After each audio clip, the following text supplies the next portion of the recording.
आज है 11 मई 2025 दिन रविवार। न्यूज 80 पर यूपी की सुर्खियों में आपका स्वागत है। चलिए देखते हैं यूपी की 15 खबरें फटाफट अंदाज में।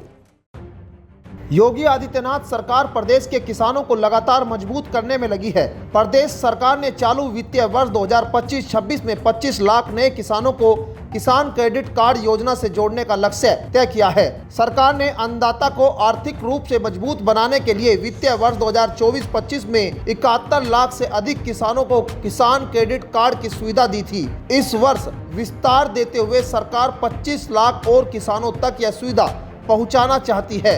इसके लिए सरकार ने सभी मंडलायुक्त और जिला अधिकारियों को निर्देश जारी कर दिया है।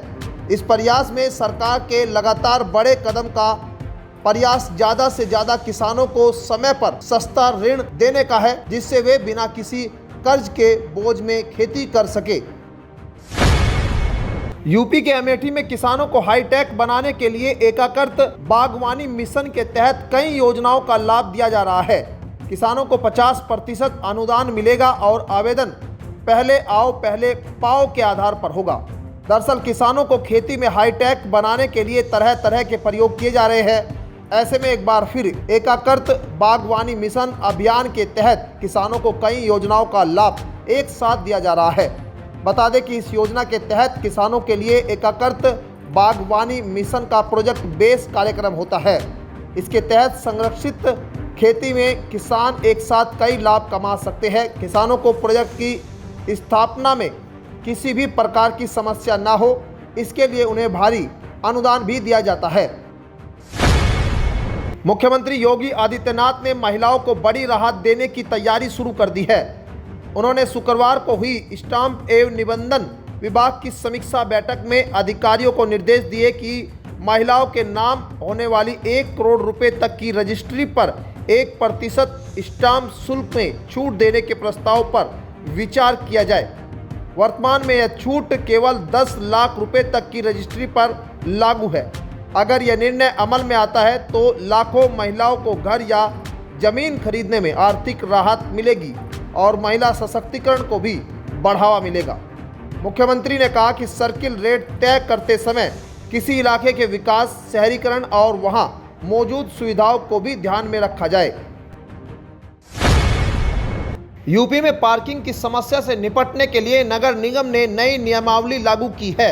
इसके तहत कम से कम समय के लिए गाड़ी पार्क करने वालों को कम शुल्क देना होगा। अनियमित पार्किंग की समस्या से निपटने के लिए नगर निगम शहरों में लागू की गई पार्किंग नियमावली में कम समय के लिए गाड़ी पार्क करने वालों को कम शुल्क चुकाना होगा। नए नियमों में हर घंटे के लिए पार्किंग का शुल्क निर्धारित किया गया। दरअसल बता दें, यह 10 लाख से अधिक जनसंख्या वाले नगर निगम क्षेत्र में 2 पहिया के लिए 7 रुपये और 4 पहिया के लिए न्यूनतम 15 रुपये प्रति घंटा होगा, जबकि 10 लाख से कम जनसंख्या वाले नगर निगम में 2 पहिया के लिए 5 रुपये और 4 पहिया के लिए न्यूनतम 10 रुपये होगा। नोएडा इंटरनेशनल एयरपोर्ट को एरोड्रम लाइसेंस जारी करने के लिए नागर विमानन महानिदेशालय व bureau of civil aviation safety की टीमों के दौरे से पहले सुरक्षा से जुड़े सभी निर्माण कार्य पूरे किए जा रहे हैं। सुरक्षा के लिए अहम इमरजेंसी निकास द्वार एवं सड़क बनाई जानी है। स्थानीय प्रशासन और प्राधिकरण ने मिलकर द्वार और सड़क बनाने के लिए आवश्यक जमीन देने को दस्तमपुर गांव के किसानों से वार्ता कर सहमत कर लिया गया है। निर्माण एजेंसी ने इस पर काम शुरू कर दिया है। सुरक्षा मानकों को पूरा करने के लिए एयरपोर्ट के मुख्य द्वार के अलावा पूर्वी दिशा में एक आपातकालीन निकास द्वार बनाए जाने की डीजीसीए ने निर्देश दिए हैं। बताया गया है कि तत्काल निर्माण करने के लिए किसानों से 1000 मीटर जमीन नागरिक उड्डयन विभाग के नाम लेने की प्रक्रिया शुरू कर दी गई। भारत पाकिस्तान तनाव के बीच उत्तर प्रदेश की राजधानी लखनऊ सुरक्षा उपकरण बनाने के क्षेत्र में बड़ी छलांग लगाने जा रही है। लखनऊ में अब लड़ाकू विमान के साथ पनडुब्बियों के उपकरण भी बनाए जाएंगे। टाइटेनियम और सुपर अलाइन मटेरियल से बने उपकरणों की यूरोप से आपूर्ति में देरी के कारण HAL को तेजस मार्क 2 के G414 इंजन तैयार करने में देरी हुई, मगर अब ऐसा नहीं होगा। इसकी वजह यह है कि इन दोनों धातुओं से बने fighter jet, submarine, space craft और एरो इंजन में लगने वाले खास उपकरणों का निर्माण लखनऊ में ही किया जाएगा। बता दें कि इसके लिए PTC इंडस्ट्री लिमिटेड यहां कॉम्प्लेक्स स्थापित कर रही है। रक्षा मंत्री राजनाथ सिंह इस कॉम्प्लेक्स का भूमि पूजन करेंगे। उत्तर प्रदेश के नेपाल सीमा से सटे जिलों में योगी सरकार ने अवैध कब्जों और बिना अनुमति चल रहे धार्मिक स्थलों के खिलाफ बड़ा अभियान छेड़ दिया है। मुख्यमंत्री योगी आदित्यनाथ के सख्त निर्देशों पर यह अभियान जारी रहा। प्रशासन ने बलरामपुर, बहराइच, सिद्धार्थनगर, श्रावस्ती, पीलीभीत और महाराजगंज जिलों में अब तक कुल 205 अवैध निर्माणों पर कार्रवाई की है। इस कार्रवाई का मकसद सीमावर्ती इलाकों में शांति, कानून व्यवस्था और सरकारी जमीन की रक्षा करना है। जानकारी के अनुसार इन जिलों में कई धार्मिक स्थल और मदरसे बिना किसी सरकारी मान्यता के चल रहे थे। इनमें से कई ऐसे स्थान भी थे जो सार्वजनिक जमीन पर अवैध रूप से कब्जा करके बनाए गए थे। श्रावस्ती में अब तक 102 अवैध मदरसे चिन्हित किए गए हैं। उत्तर प्रदेश के ग्रामीण इलाकों में रहने वाले लोगों को अब इलाज के लिए शहर के अस्पतालों के चक्कर नहीं लगाने पड़ेंगे। योगी सरकार ने राज्य के 13 जिलों में से 16 नए सामुदायिक स्वास्थ्य केंद्र तैयार किए हैं, जिन्हें अब आधुनिक उपकरणों से लैस किया जा रहा है। इसमें गांव में ही बेहतर इलाज की सुविधा मिलेगी और मरीजों को समय पर राहत मिल सकेगी। जिन जिलों में ये स्वास्थ्य केंद्र बनाए गए उनमें पीलीभीत, रायबरेली, प्रयागराज, मिर्जापुर, महाराजगंज, मऊ, कानपुर देहात, प्रतापगढ़, हरदोई, चंदौली, बलरामपुर, बरेली और मेरठ शामिल है। सरकार का मकसद है कि इन CSC को आधुनिक जांच मशीनों, digital X ray, ultrasound, oxygen support और अन्य जरूरी स्वास्थ्य सुविधाओं से लैस किया जाए।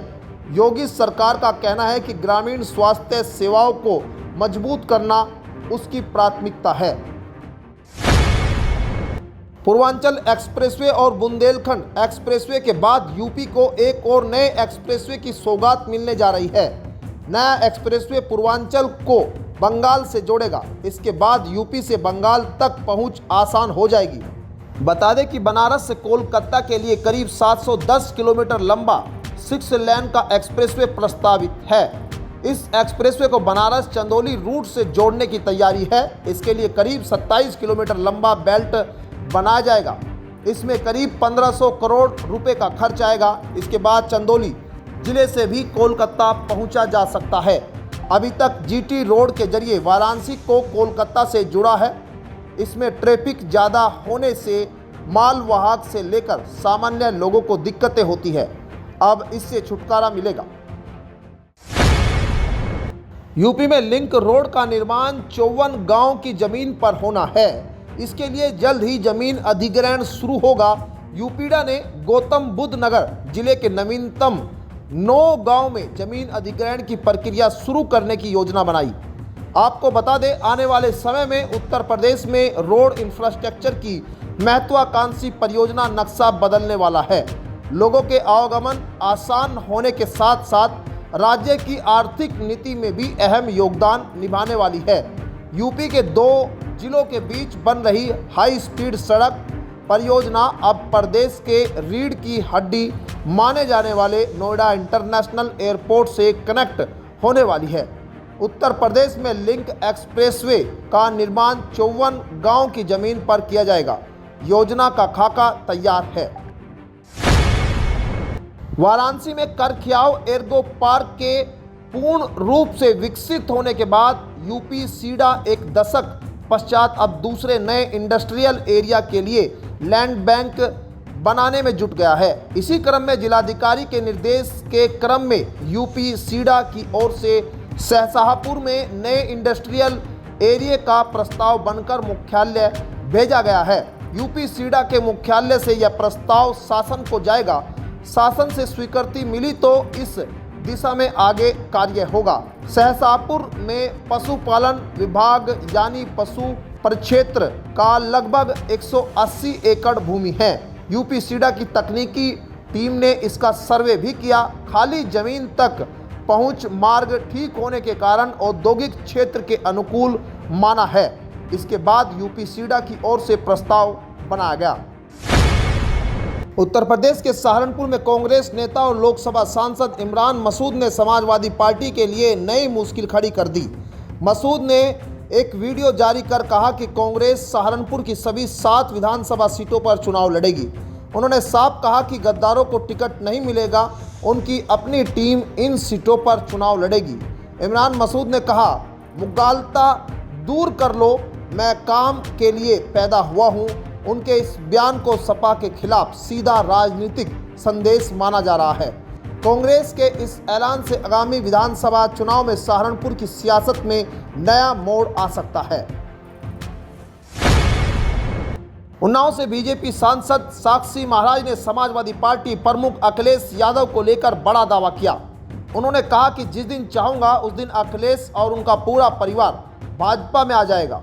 साक्षी महाराज ने यह भी कहा कि अगर वे बीजेपी में नहीं आए तो एनडीए के साथ जरूर जुड़ेंगे।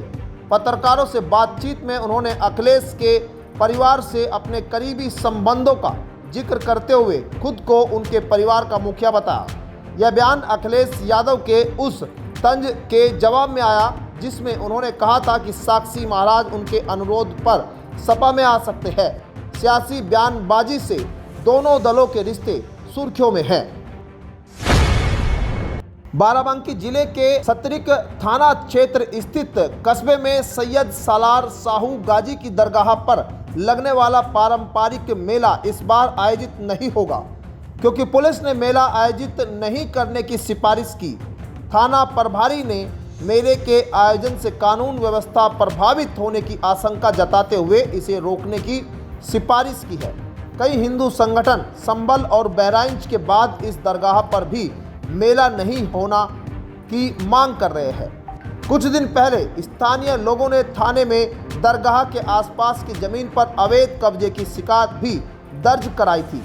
पुलिस ने बताया कि एक हिंदू संगठन ने जिलाधिकारी को ज्ञापन देकर कहा था कि सतरिक स्थित मजार सैयद सालार साहू गाजी की है, जो महमूद गजनवी का सेनापति था और उसने सोमनाथ मंदिर पर हमला कर बड़ी संख्या में हिंदुओं का जबरन धर्म परिवर्तन कराया था।